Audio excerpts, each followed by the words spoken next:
Right, so to your comment about Yes.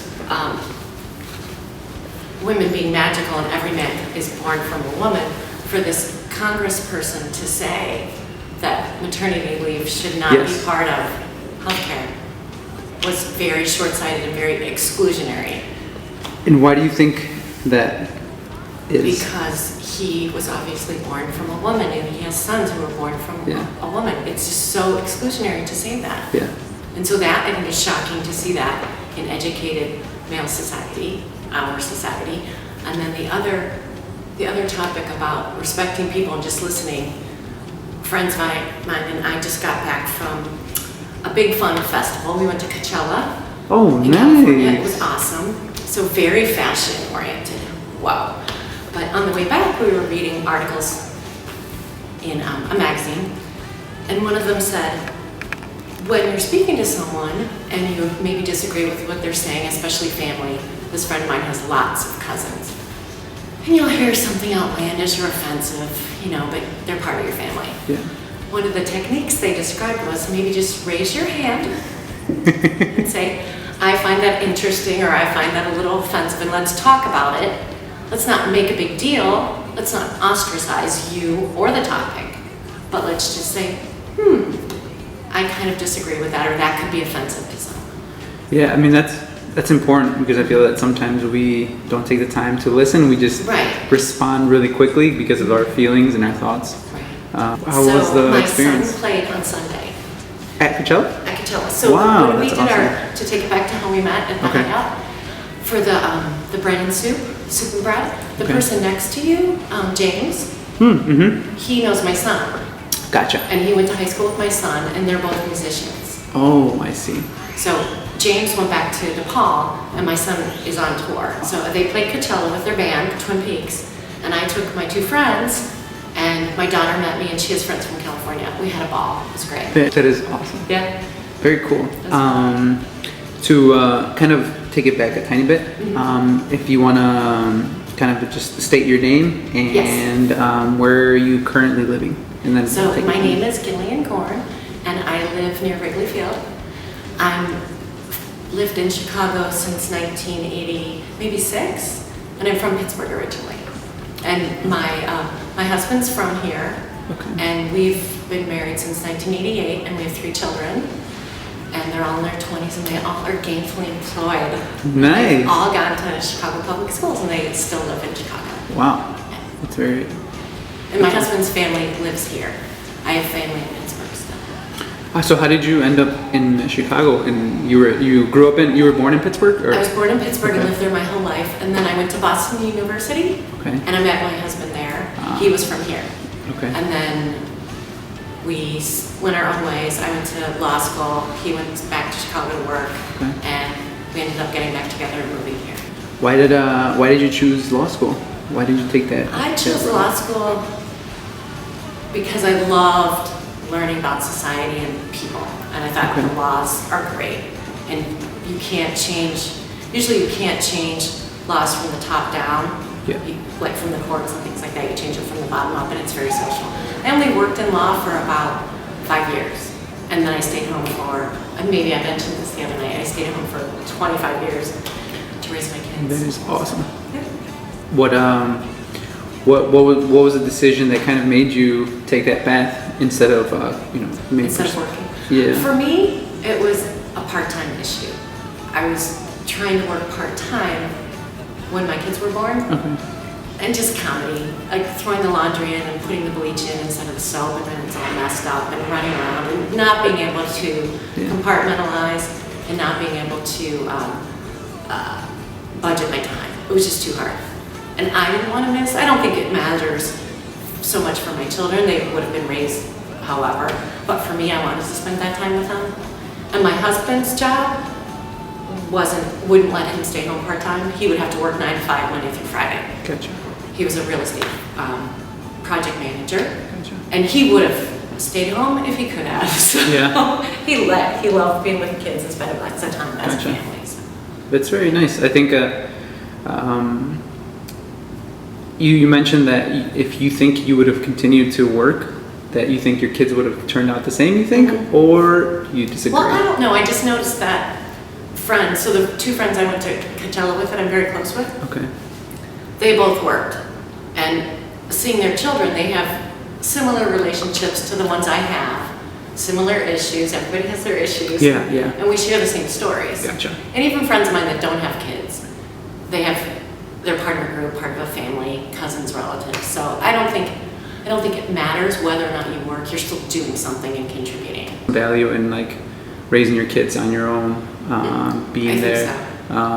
And I think being an example too. So, for example, my daughter is in her 20s, and she says I'm such a great example. Now she works, she has a job, and I don't anymore. And she never knew me when I worked. But she said, "Oh, Mom, but you always budget your time. You're good with your friends. You encourage us. You let us know like if we need help with an interview or something. I can still give her advice. My husband's maybe better." Yeah. More recent advice for him, but she says we're good examples because we're responsible citizens. And Gotcha. so. So from the vibe that we've had when I first met you, I've always gotten this positive vibe from you, and I don't know if you could describe or how you can attribute to something like that, or how did you think you became? I'm not sure.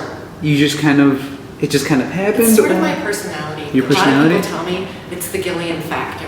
Is it really like unusual? It's like your family, like your or I think so. Yeah. Yeah. Like you. So what's your family structure like? Is it? My family structure is my parents. Okay. We grew up in Pittsburgh, and I have one brother. And I've just always been very positive. So my dad recently died 2 years ago, and it's been really hard for my family. My mom's had a harder time with it. He was 80. He had a great life. Gotcha. My mom was like, "We've had a great life. No one's sad. No one's crying." His funeral was like a party. People were so happy he had such a great life. Nice. And I can take that and be happy about it and realize it's hard. We miss him, but I'm just happy and positive. That I know it's such a great thing. When I was on the phone with one of the reporters that was doing an obituary for him, Okay. and this woman in my office said, "Tell me that again, that sounds great." My dad was born in Chicago, Okay. and then his parents are German. German. They were born in Germany. Okay. And my mom's family is from England, but a long time ago. She thinks they came over on the first settlers. Okay. And then my husband's family is Jewish, and they came in through New Jersey. Okay. And I don't know how many generations, like maybe 2 or 3. Okay. Well, not the whole time. So where I learned Spanish, we moved to Buenos Aires. Okay. And our kids were in grade school when they were 8, 10. And that was great. We lived in Buenos Aires for 3 years. Okay. And my husband's job took us there. He built a bank in Boston. Wow. So it was great. How was living in Buenos Aires compared to maybe living over here? How was the vibe or the environment, the culture? It was wild. Yeah. Yeah. Well, first of all, it's Espanol. First of all, it's Spanish. Okay. Which And did you know a little bit of Spanish I before? did. I knew Okay. a little. And it's a forgiving language, but still. Okay. People say, "Oh, your Spanish is really good." I'm like, "Thank you." Estudiaba cada día, like every day. Like I took lessons every other day. Okay. It was so hard. And the kids just learned it like so fast. Yeah. Okay. So my kids would run around. And So how old were your kids when they went to Buenos Aires? the little one was he was in preschool, Okay. like 5, 4. Okay. And the older one was in 2nd grade. I have 3 kids, and they're about 4.5 years apart. Okay. So they would run around and play, and the people would come up and say, "Oh, is your husband Argentine?" Because they thought we were Argentine, Yeah. and I obviously wasn't. Okay. So. Well, you can pass by as because they're on the fair skin. They are fairer, right? But when I spoke my Spanish, my kids' Spanish was. They were great. My son, when we came back, we went to where did we go? Mexico one time, and we had been back for a while in the States. And he ordered something from this waiter that spoke Spanish. Yeah. And I said, "You should be more polite and speak clearly." And he's like, "Okay, Mom." He's very polite. So we get our food. Mine's wrong. His is right. About 3 years. About 3 years. And that was great. We toured the country. We went out. Oh yeah. Yeah. Okay. Went to Antarctica. Saw the whales. And the South Americans are so pleasant, and the culture. I don't know what you're saying. Even though cultures might be less receptive to women, which I did notice, there's such a family-oriented culture. So that part maybe keeps women and families together. and they're so friendly.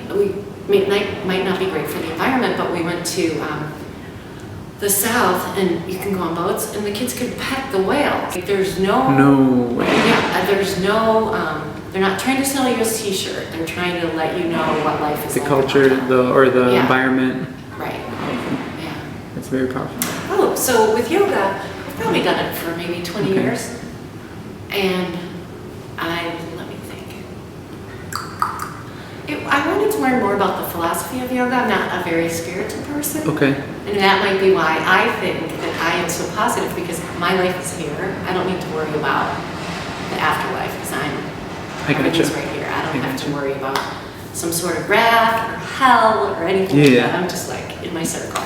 So, but I like the, just with aging and exercise, it's a very gentle sport. It's been around for a long time. Okay.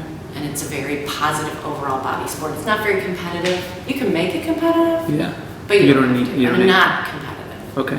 I gotcha. Very nice. What's if you could share a little bit of light of what are the benefits of maybe doing yoga, or you think that? I think the benefits of yoga are phenomenal. Yeah. You slow down.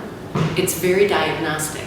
Okay. So when you're doing yoga, you can tell why you're doing it, what's the matter. It's not like you're playing a sport and you're trying to do something. While you're doing the yoga, you know, oh, my arm doesn't feel well. I need to do this a different way. You ask the teacher, they explain it. And it's Sure. very nurturing for your body. It's very personal.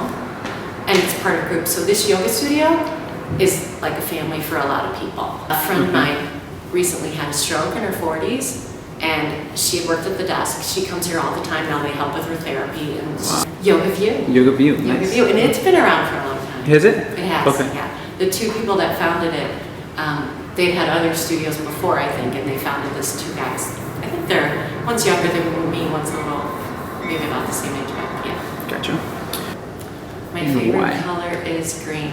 Green. And why? Mm-hmm. I think it's a very natural color. I like nature. Okay. Patti Smith is one of my favorite musicians. My son teases me that I like John Mayer, and he was interviewed once Really? about their influences. And all the guys were saying that their dad's like this and their dad's like that, and he said, my mom has 7 songs and she likes John Mayer and that's it.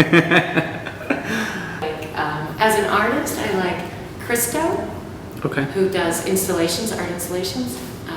Well, the book I just read, very difficult, Yeah. and I'll have to think of the name of it. It's called, what's it called? I can't remember. I recently read Hillbilly Elegy, which I thought was great. By My J.G. sister was just talking about that yesterday. Well, Literally yesterday. that book you can get audio, and the author reads it. Or, Yeah, I thought the book was really very powerful. We read it in my book club, and I just thought it was phenomenal. One of the criticisms that I read about the author was, and they were saying, well, now he's not a hillbilly. Well, he was a hillbilly. That would be like saying, I'm not from Chicago. I gotcha. Someone didn't live in Buenos Aires just because they moved. I gotcha. You are the sum of your life. Yeah. And I think that's why I enjoy yoga so much, is you are the sum of that experience. And in a yoga class, they'll tell you, this is a pose, and you can do it this way. And you might have done it this way when you were younger, but you're not that person anymore. And you're going to evolve, but that's still you. That's powerful. And with Hillbilly Elegy, he is that person. And he's decided with his wife that he met in law school to go back to that area and open up a center to help people. Wow. And I thought the book was amazingly powerful. And it wasn't like this other sociology book where, even though this other sociology book is very powerful, it's more like bitter medicine. Okay. He seemed to have a very positive view of his life and had nurturing influences in it, and maybe that's why he came out the other side and is so positive and productive. Gotcha. And he's very humble.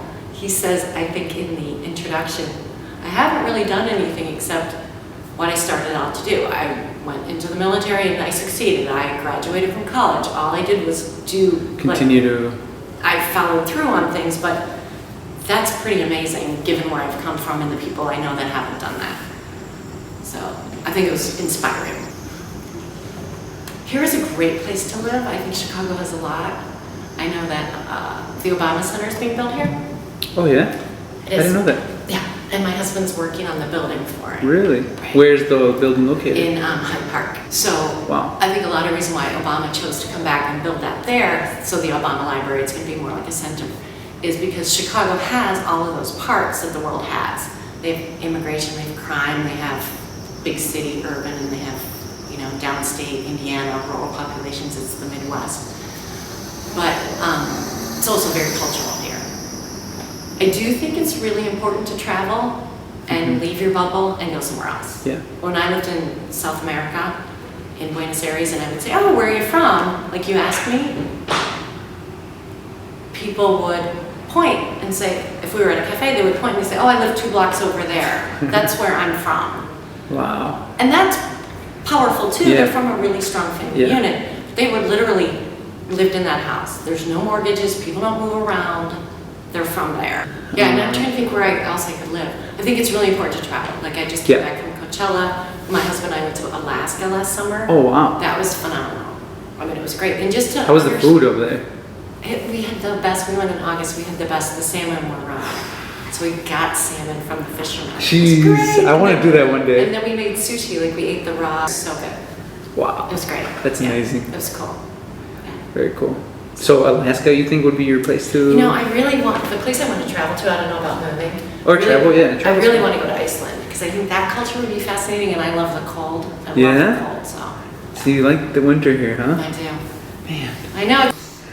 I think one of the things that's very important is to be inclusive. Okay. And you can do that by identifying who you are to people so they're not scared by you. Okay. You can do that by finding out who people are. I think you need to be slow. You need to keep a calm surface. And you need to feel confident in who you are to be inclusive, I think. So that someone else meets you halfway. I love it. There you go. Seriously, I love it. Thank you very You're much. welcome.